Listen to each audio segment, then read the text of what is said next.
Lucas, capítulo 5, a partir do verso 12. E ele, estendendo a mão, tocou-lhe, dizendo: quero, fica limpo. E no mesmo instante lhe desapareceu a lepra.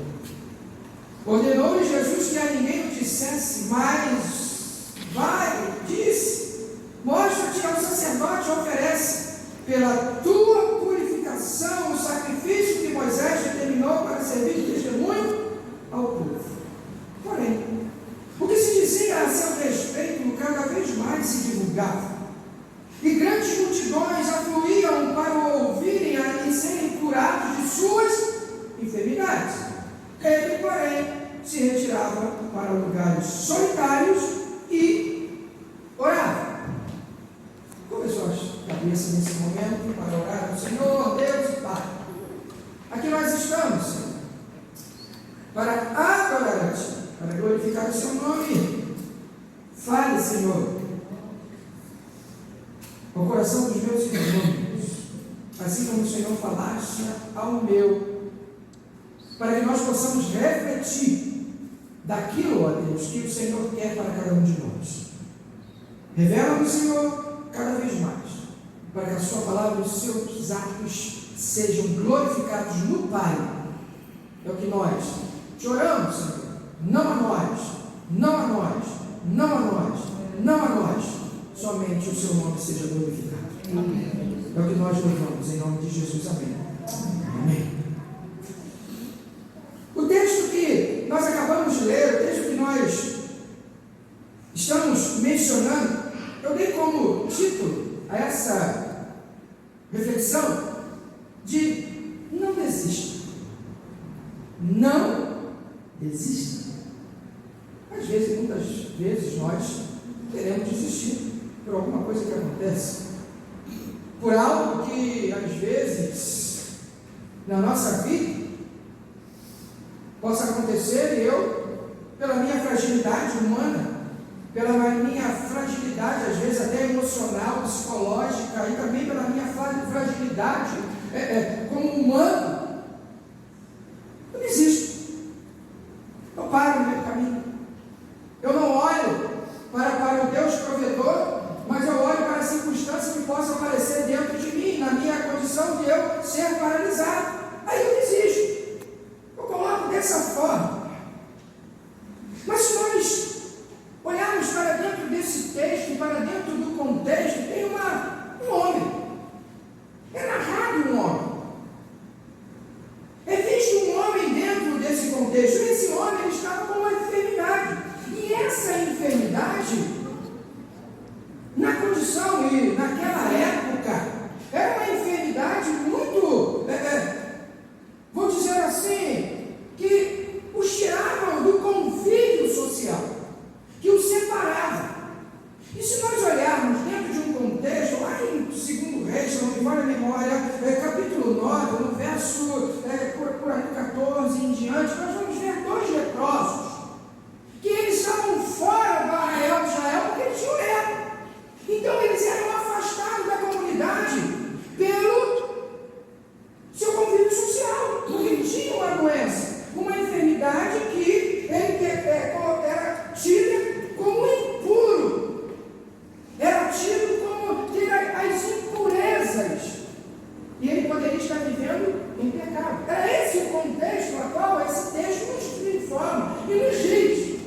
Para nós entendermos melhor, se nós formos lá em Mateus capítulo 8, nós vamos ver de que Jesus, no final do capítulo 7, é o encerramento do Sermão do Monte. Encerra-se ali uma página do Sermão do Monte, quando inicia-se o capítulo 8, no verso 1, aparece esse homem diante de Jesus, quando Jesus já acaba o ensinamento do Sermão do Monte, e começa a descer e encontra-se, depara-se com esse homem vindo ao seu encontro. E quando ele se depara com esse homem vem ao Senhor Jesus, porque provavelmente, eu não vou dizer assim, mas ele já tinha ido em várias pessoas,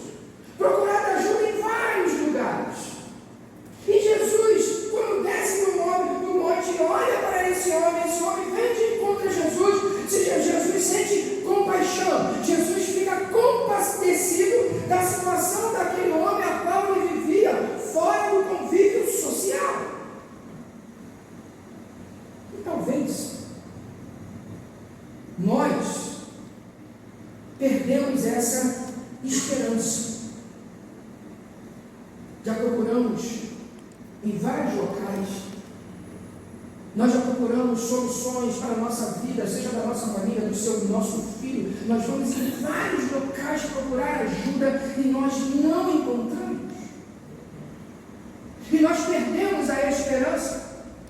Como eu falei no início, nós desistimos. Nós paramos na caminhada. Nós não temos mais solução. Nós olhamos para a desesperança que aparece diante de nós. Mas esse homem, ele não olhou para isso. Esse homem olhou e viu e disse: olha, a minha esperança está em Cristo. A minha esperança está no Senhor. A minha esperança está nele. Então eu vou de encontro a ele, porque ele vai ter compaixão de mim. Ele vai ficar compadecido de mim, da minha situação a qual eu estou vivendo. Em que outras pessoas, em que eu procurei em tantos lugares, em tantas comunidades, e ninguém deu uma solução plausível para a minha vida. Jesus é a esperança. Jesus é aquele que pode modificar a sua condição. Mas para isso, por mais que sejam tenebrosos os nossos sentimentos, Jesus pode reverter a situação a qual você está. Jesus pode. Jesus tem poder. Jesus pode modificar a condição aonde você está. Assim como Ele mudou a minha condição, Ele pode mudar a sua condição. Porque se nós olharmos para dentro de nós mesmos, nós não temos nada a oferecer de bom para Cristo. Não temos. Porque somos uma pessoa afastada, desamparada, uma pessoa que não olha com os olhos para o Cristo. A nossa raça humana, ela tem aversão ao Cristo. Vamos ser sinceros, hoje, o contexto que nós vivemos. Ninguém quer conhecer quando você fala: você conhece Jesus? Eu não quero saber quem é esse Jesus. Eu não quero saber quem é esse Senhor. Quem é esse Cristo para você? E nós começamos a apresentar esse Cristo, porque talvez as escamas dos seus olhos precisam ser retiradas, os tampões dos seus ouvidos precisam ser tirados, para que eu possa ouvir com sensibilidade a voz de Deus e que eu possa ver a glória do Senhor na minha vida, para que as pessoas vejam Cristo. Eles precisam ver Cristo na sua vida. Ele precisa servir na minha vida. Mas dessas duas tradições dentro do texto, nessa pequena introdução,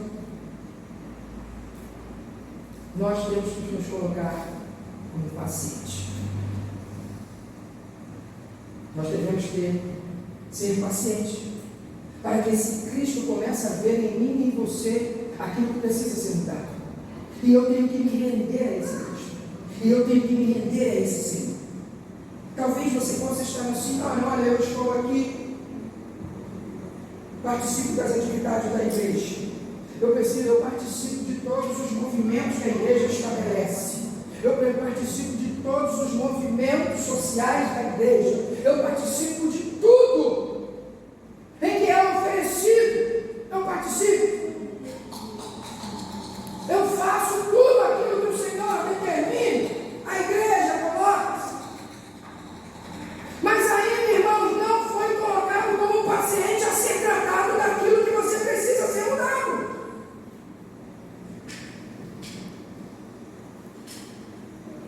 O paciente, ele tem que reconhecer que ele precisa mudar, que ele precisa de uma ajuda médica. Já viu quando você está sentindo algo? Sentiu uma dor de cabeça um dia, 2 dias, 3 dias, já é preocupante. Abre aspas, eu tenho que procurar um médico. Eu tenho que ir lá. Eu tenho que me colocar como paciente para ser tratado e ser curado. E ele fazer um diagnóstico. Exames. Olha, vou fazer um exame aqui de endoscopia.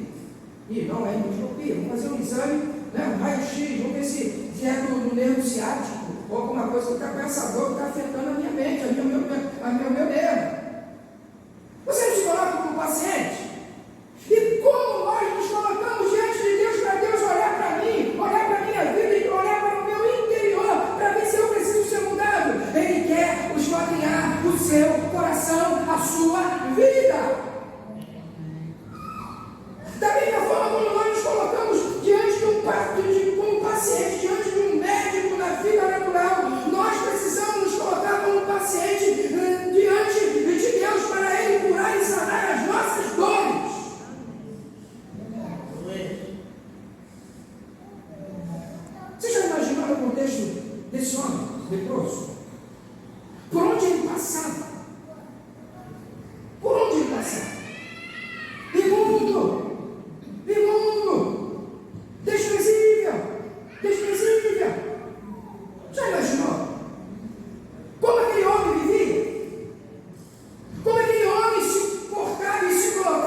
Senhor, nós colocamos como essa na igreja, lugar de acolhimento.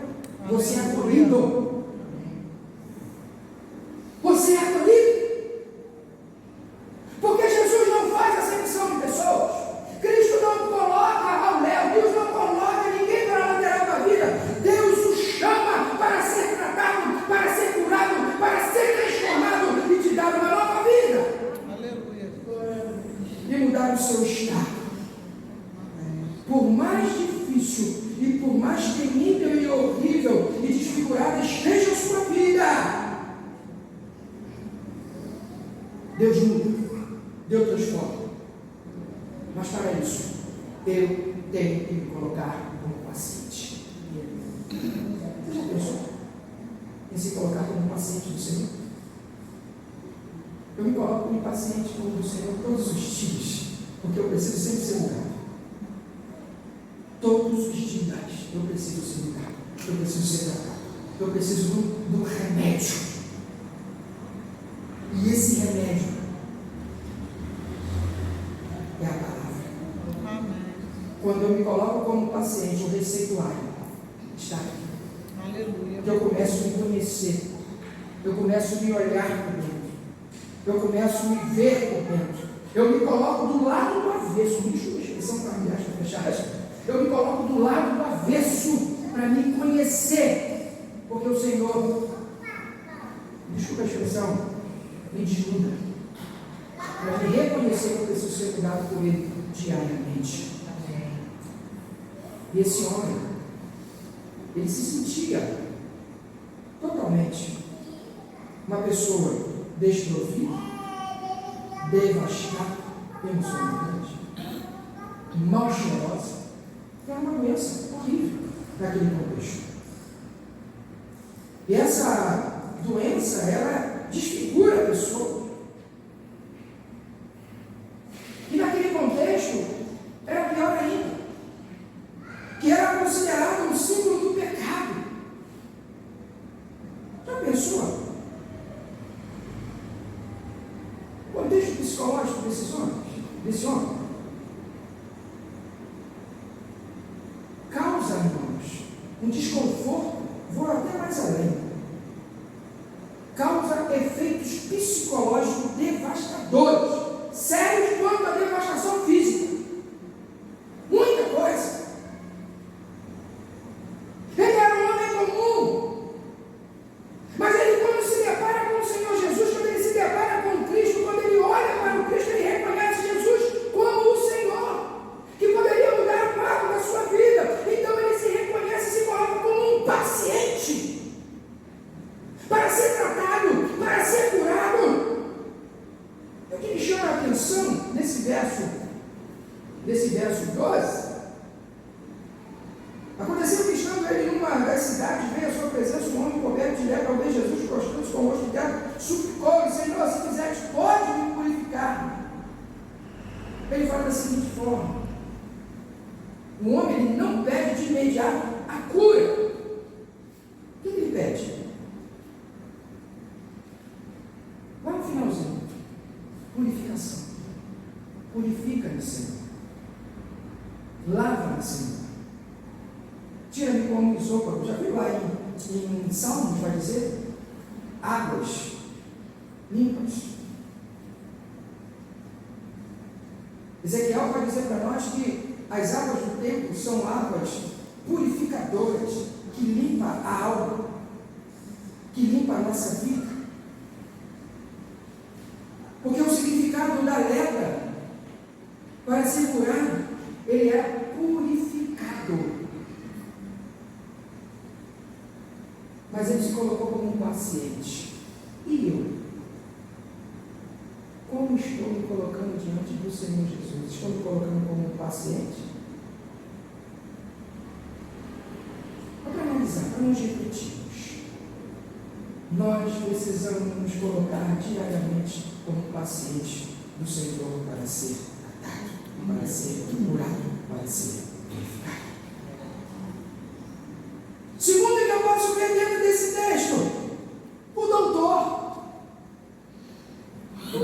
Além, quando eu me coloco como paciente, eu tenho que ter um doutor para me cuidar. Olha Olha o que diz o verso 13.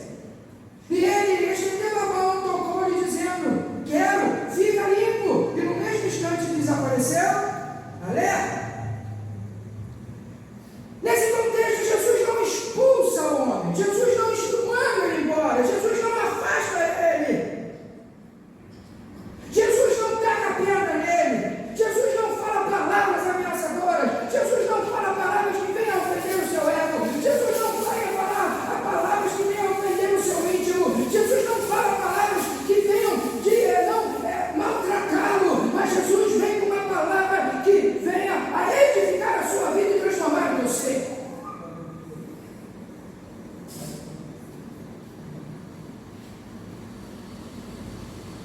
Quando Jesus chega, ele detecta que aquele homem estava com lepra, estava mal cheiroso.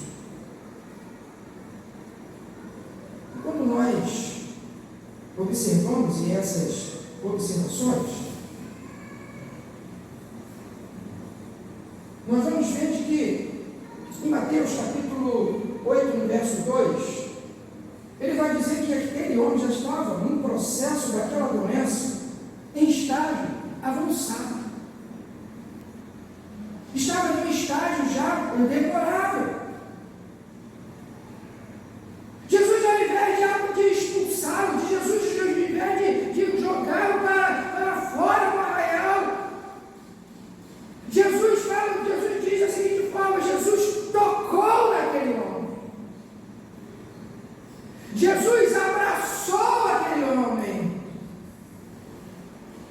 Jesus tocou com as suas mãos aquele homem. E tocar naquele homem, ele significa muito mais do que isso. Significa que cingiu aquele homem. E quando Jesus fala em cingir aquele homem, Jesus abraça. Jesus abraça aquele homem. Olha o que diz Marcos, capítulo 10. Marcos 10, do verso 13 e o 16, ele vai dizer assim para nós: então lhe trouxeram algumas crianças para que o tocasse, mas os discípulos os repreendiam. No verso 16, Jesus falou assim: então, tomando nos braços e impondo-lhe as mãos, o abençoava. Jesus abençoou aquele homem como abençoou as crianças. Que os discípulos falavam: afaste, jogue fora, ora, empurre, vai embora, não deixe que as crianças venham, reprimindo aquelas crianças. Da mesma forma, aquele discípulo que estava ali em volta de Jesus e estava fazendo aquele pé leproso. E Jesus falou da seguinte forma: não, deixa ele vir, eu vou abraçar, eu quero tocar. Porque aquele homem reconheceu que Jesus tinha o poder da cura, o poder da unção. Porque ele diz: porque destais é o reino de Deus. Deixa a direção para o reino de Deus. Porque o puro toca no imundo sem ficar contaminado pela impureza. O puro torna o impuro e reverte uma situação humanamente irremediável. O puro é Jesus, o impuro somos nós, que precisamos ser mudados pelo nome dele. Eu vou para os irmãos entenderem. O doutor Jesus, ele quer tirar as mazelas da sua vida. O doutor Jesus quer limpar tudo aquilo que está atrapalhando o seu crescimento diante dele. Eu preciso ser mudado pelo Senhor, porque eu preciso ser tocado pelo puro, que é Cristo. E Jesus faz isso aqui e agora, com cada indivíduo. Basta Ele tocar, basta Ele moldar a sua vida, porque Ele tem compaixão por aqueles que necessitam. Jesus é a cura. Terceiro, que eu posso ver dentro desse texto, o que ele nos diz, no verso 13, ele estendendo a mão, nos disse, novamente, quero limpo, e não um instante desapareceu a lepra. Jesus operou nesse homem a cura em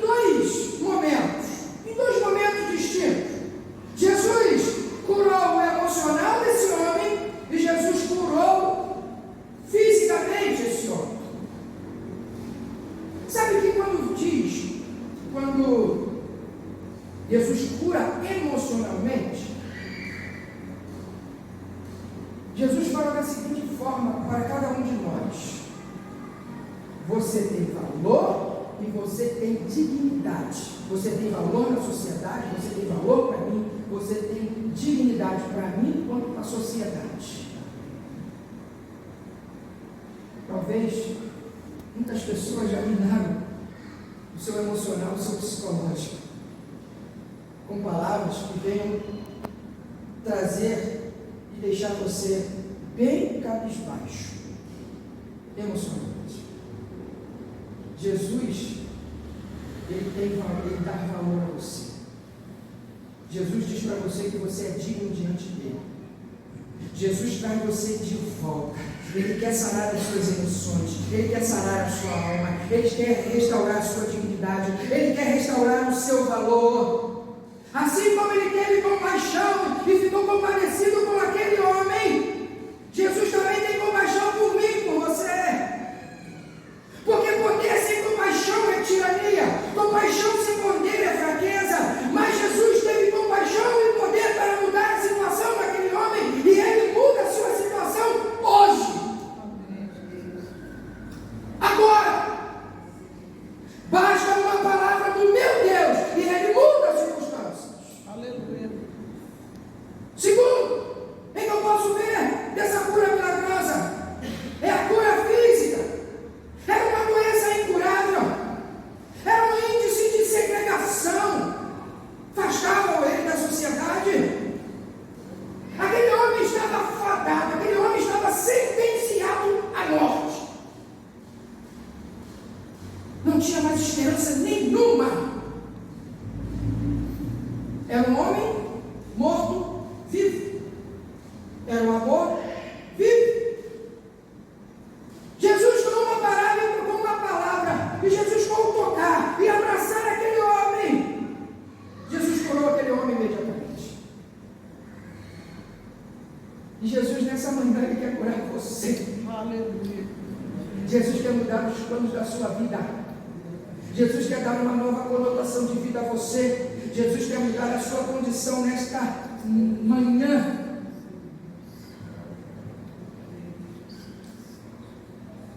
Jesus quer te dar uma nova identidade. Porque Ele já tem as suas digitais. Porque foi Ele que formou você. Ele quer te dar essas digitais. Ele quer te dar uma nova identidade. E isso não é para amanhã, não é para depois. Isso não é que vai passar alguns dias. Não, quando eu abro meu coração para o Senhor e quando eu começo a ver esse Cristo reluzente na minha vida, é imediatamente. Porque Ele tem poder para mudar. Nós podemos ver essa conotação dentro do contexto bíblico na sogra de Pedro, o endemoniado de Gerazeno, a mulher do fluxo de sangue, a filha de Jairo. Nós podemos ver isso. Basta uma palavra do Senhor e Ele muda o quadro a qual você está vivendo hoje. Ele muda a sua condição. Ele dá essa cura que você tanto busca e deseja. Ele quer mudar você hoje. Ele quer trazer de volta a identidade. Amém. Quarto, que eu posso ver, está no verso 14.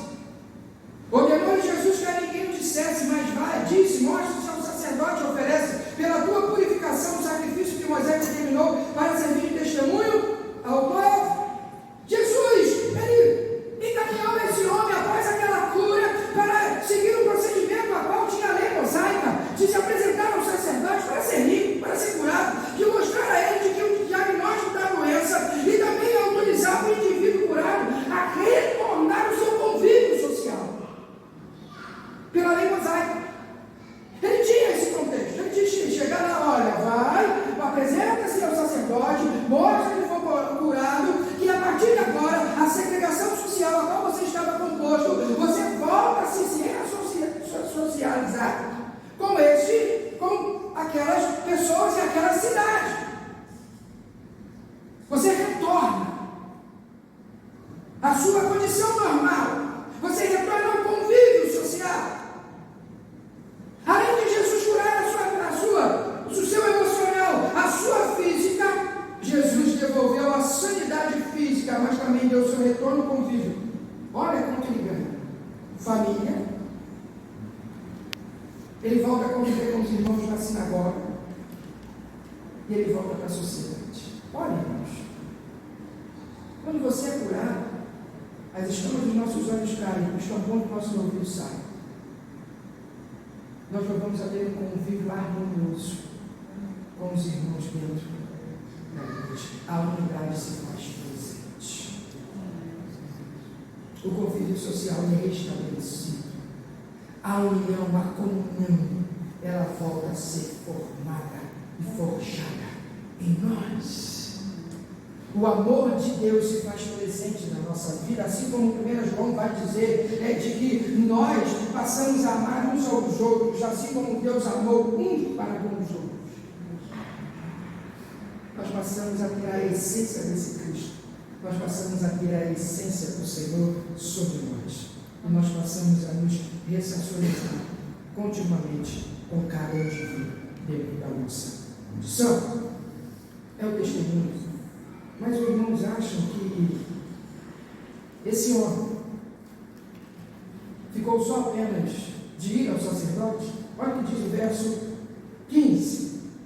Porém, o que se dizia a seu respeito cada vez mais se divulgava, e grandes multidões afluíam para ouvirem e serem curados de suas enfermidades. O que ele vai dizer que o impacto causado ao povo com a cura do leproso? Olha o impacto que causou. Para notar,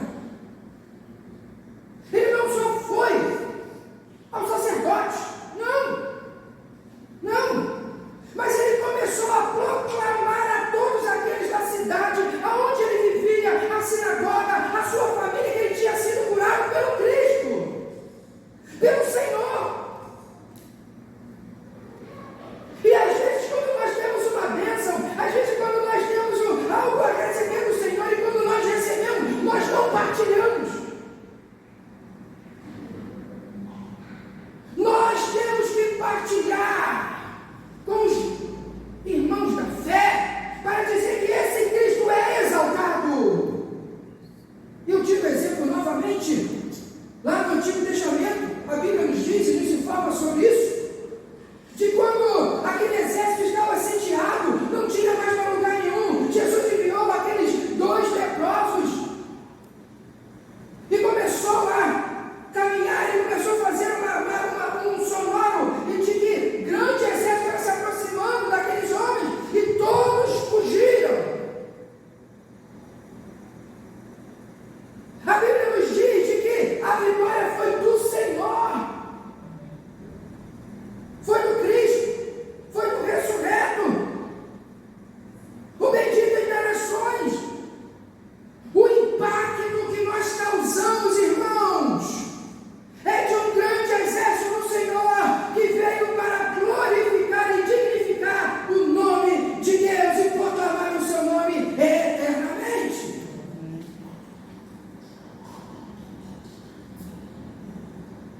Jesus manda e ordena ao homem calar-se, e ele proclamou. Enquanto Jesus não manda falar, nós nos calamos a voz.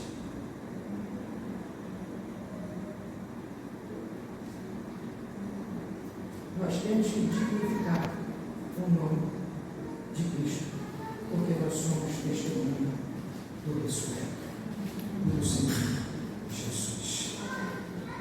Nós temos que causar impacto na sociedade.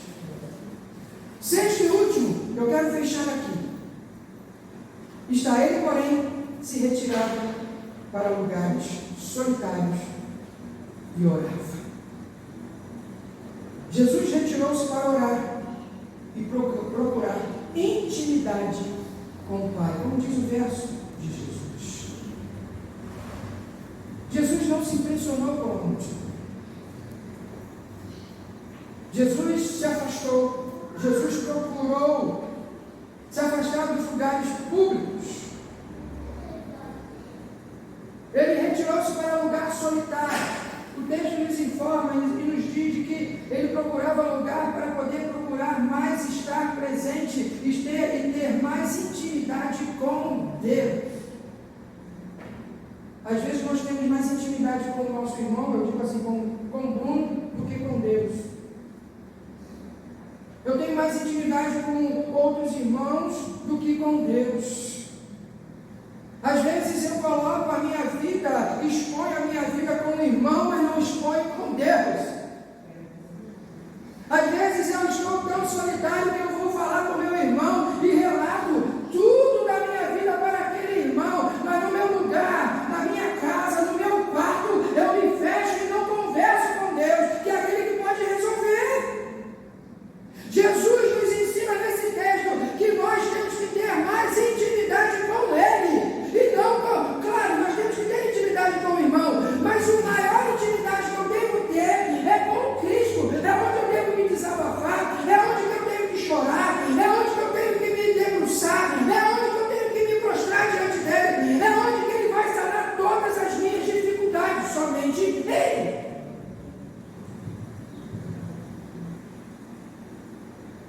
Jesus dá mais ênfase à oração que o sucesso do ministério.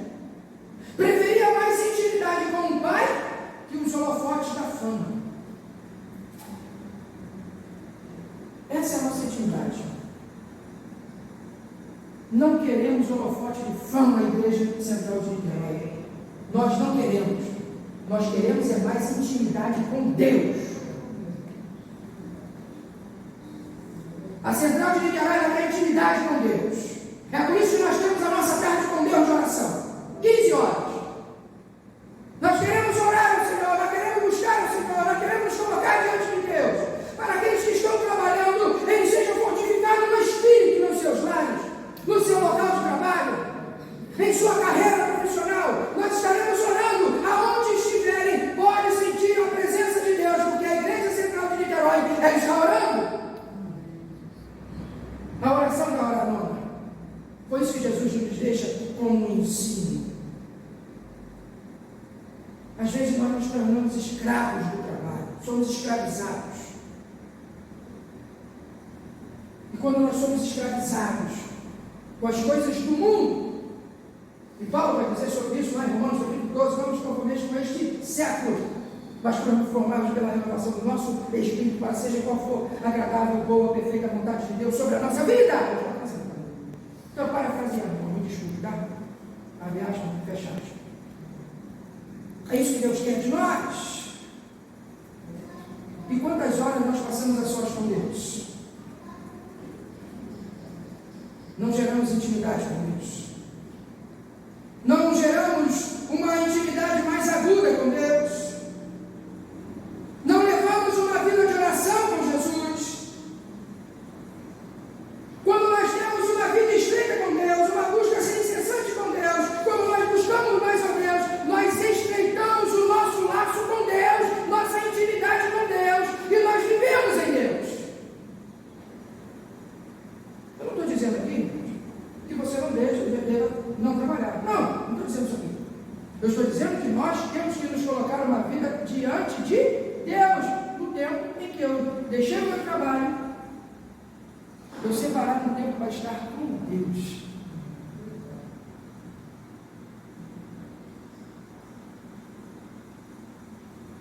Faça um horário para estar esse momento estreito com Deus, você e sua família.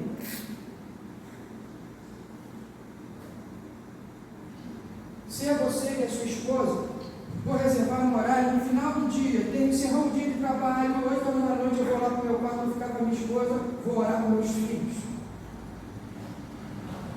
Jesus nos ensina isso nesse último verso. Jesus se retirava dos holofotes e ia orar para ter intimidade com o Pai. É o momento de nós olharmos e estreitarmos o nosso relacionamento com Deus em oração, em busca incessante.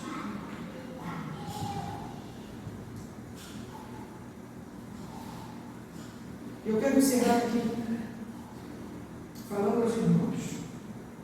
Quando temos intimidade com o Pai, o poder do Senhor recai sobre nós para curar aqueles que necessitam. Porque ele vai dizer no verso 17, lá no finalzinho, na parte C, e o poder do Senhor estava com ele para curar. Ele teve essa intimidade com Deus, com o Pai. O Pai deu o poder para ele fazer maravilhas no meio de nós. Muitos virão para adorar e louvar em reconhecimento dos seus grandes feitos, quando ver Cristo em nós, a esperança da glória. Que Deus nos abençoe nessa manhã e que a graça de Deus ela seja estabelecida e renovada na vida de cada irmão. Que Deus nos abençoe em nome